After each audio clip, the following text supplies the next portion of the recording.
दोस्तों, क्या आप जानते हैं कि भारत देश में पैदा होते ही हमें कुछ अधिकार मिलते हैं जिन्हें कोई नहीं छीन सकता, चाहे वो सरकार हो, कोई नेता या कोई बाहुबली व्यक्ति। यह है मूल अधिकार जो हमें आजादी से जीने, बोलने या न्याय पाने का हक देते हैं। लेकिन क्या आप अपने अधिकारों को सच में जानते हैं? अगर नहीं, तो आइए जानते हैं संविधान के उस हिस्से को जो हर भारतीय का कवच है, जिनका उल्लेख हमारे संविधान के भाग 3 में किया गया है।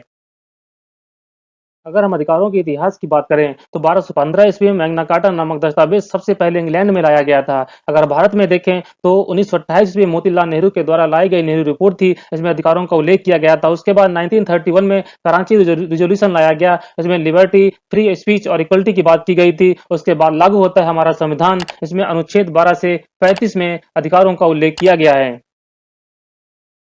हमारे संविधान में कुल 22 भाग है, लेकिन सबसे ज्यादा महत्व अगर किसी भाग का है तो वो भाग 3 ही है। इसे heart and soul of the constitution भी कहा जाता है। यह नागरिकों की सरकार के खिलाफ रक्षा करता है। इसमें दिए गए सभी अधिकार हमारे संविधान के लागू होते ही 1950 ईस्वी से लागू हो गए थे। हमारे संविधान में दिए गए सभी फंडामेंटल ऑफ राइट्स अमेरिका के बिल ऑफ राइट्स से इंस्पायर्ड हैं। इनका उल्लेख हमारे संविधान के अनुच्छेद 32 से 35 में किया गया है। सभी फंडामेंटल ऑफ राइट्स कोर्ट के द्वारा इन्फोर्सिबल हैं, यानी यदि किसी के अधिकारों का हनन हो रहा है तो वह कोर्ट जा सकता है और यह कोर्ट की यह जिम्मेदारी है कि वह उस व्यक्ति के अधिकारों की रक्षा करे।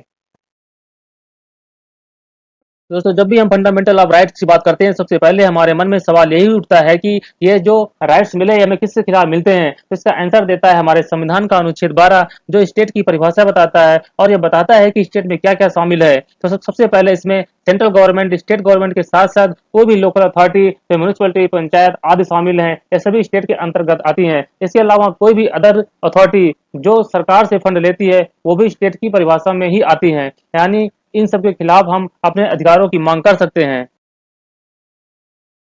दोस्तों, हमारे संविधान के भाग 3 के तहत हमें जितने भी फंडामेंटल ऑफ राइट्स मिले हैं, उन सभी अधिकारों की ढाल है आर्टिकल 13। यानी आर्टिकल 13 हमारे सभी फंडामेंटल ऑफ राइट्स की रक्षा करता है। यदि कोई भी कानून ऐसा है, चाहे वो आजादी के पहले को हो या बाद को हो, यदि वह मूल अधिकारों के खिलाफ है तो आर्टिकल 13 उसे निरस्त करता है। यदि हमारी सरकार अभी भी कोई ऐसा कानून बनाती है जो फंडामेंटल ऑफ राइट्स के अगेंस्ट है, तो हमारी सुप्रीम कोर्ट उसको न्यायिक समीक्षा के तहत उसको निरस्त कर सकती है। दोस्तों, जब हमारा संविधान लागू हुआ था तो उस समय हमारे पास कुल मिलाकर के 7 मौलिक अधिकार थे। लेकिन संपत्ति के अधिकार को 44 कॉन्स्टिट्यूशन अमेंडमेंट के द्वारा जनता पार्टी की सरकार ने इसको फंडामेंटल ऑफ राइट से हटा करके इसे लीगल राइट बना दिया। इसलिए हमारे पास अभी कुल 6 फंडामेंटल ऑफ राइट्स ही हैं। दोस्तों, आर्टिकल 14 में दिया गया समानता का अधिकार हमारा पहला मौलिक अधिकार है और यह बताता है कि कानून की नजर में हर व्यक्ति बराबर है, चाहे वह गांव में रहने वाला कोई एक आम आदमी हो या एशिया के सबसे अमीर व्यक्ति मुकेश अंबानी जी। यदि कंडीशन समान है तो दोनों के ऊपर समान कानून ही लागू होगा।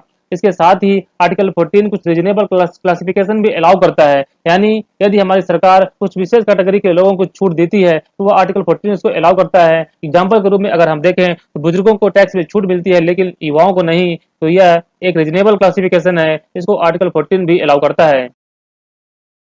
हमारे संविधान का अनुच्छेद 15 भेदभाव का निषेध करता है। यह बताता है कि राज्य जाति, धर्म, वंश, लिंग, जन्मस्थान के आधार पर किसी के साथ भेदभाव नहीं करेगा। ना ही किसी व्यक्ति को पब्लिक प्लेस पे जाने से रोका जा सकता है। लेकिन यह भी प्रावधान करता है कि यदि राज्य चाहे तो अपने यहाँ पर महिलाओं और बच्चों के लिए विशेष प्रावधान कर सकता है। इसके अलावा राज्य सामाजिक, शैक्षणिक रूप से पिछड़े वर्गों के लिए भी विशेष प्रावधान कर सकता है। हमारे समाज में जो किसी को भी आरक्षण दिया गया है वह हमारे संविधान के अनुच्छेद 15 के तहत ही दिया गया है। इसके अलावा 2019 में दिया गया आरक्षण, ईडब्ल्यूएस आरक्षण भी आर्टिकल 15 के तहत ही दिया गया था। आर्टिकल 16 सार्वजनिक रोजगार में अवसर की समानता की बात करता है। यह बताता है कि राज्य के अधीन किसी भी पद या नौकरी के नियुक्ति के मामले में सभी नागरिकों को समान अवसर मिलेगा। किसी के साथ किसी भी आधार पर भेदभाव नहीं किया जाएगा। आर्टिकल 16 सरकारी नौकरियों में आरक्षण की भी बात करता है। इसी के आधार पर ही ओबीसी, एसटी और एसटी वर्ग को आरक्षण दिया जाता है। इसके अतिरिक्त यह धार्मिक संस्थाओं को भी छूट देता है कि अपने यहाँ वह अपने ही धर्म के लोगों को नौकरी पे रख सकते हैं। आर्टिकल 17 भारत में अस्पृश्यता को पूरी तरह से समाप्त करता है। यदि किसी व्यक्ति के साथ अस्पृश्यता के आधार पर भेदभाव किया जाता है तो उसे कानूनी रूप से अपराधी माना जाएगा और इसके लिए सजा और जुर्माने का भी प्रावधान किया गया है। आर्टिकल 17 का उद्देश्य समाज में समानता स्थापित करना है और जाति आधारित भेदभाव को खत्म करना है। एग्जाम्पल के रूप में किसी व्यक्ति को मंदिर में जाने से कोई भी व्यक्ति रोकता है तो वह आर्टिकल 17 का उल्लंघन है और उस व्यक्ति को कानूनी आधार पर अपराधी माना जाएगा। तो दोस्तों आजादी से पहले हमारे देश में बहुत से लोग अपने नाम के आगे राजा, महाराजा, सर और जमींदार जैसी उपाधियों का उपयोग करते थे। लेकिन संविधान के लागू होने के बाद आर्टिकल 18 के तहत इन सभी उपाधियों का उल्लंघन कर दिया गया। अब हमारे समाज में कोई भी व्यक्ति ऐसे टाइटल्स का उपयोग नहीं कर सकता। ऐसा हमारे समाज में समानता को स्थापित करने के लिए किया गया था। लेकिन एकेडमिक और नैतिक रूप से दी गई उपाधियों को कोई भी व्यक्ति अपने नाम के आगे लगा सकता है। जैसे आर्मी का ऑफिसर अपने नाम के आगे कर्नल और लेफ्टिनेंट जैसी उपाधियों का उपयोग कर सकता है। वहीं समाज में कोई व्यक्ति पीएचडी की डिग्री हासिल करता है तो अपने नाम के आगे डॉक्टर का भी प्रयोग कर सकता है।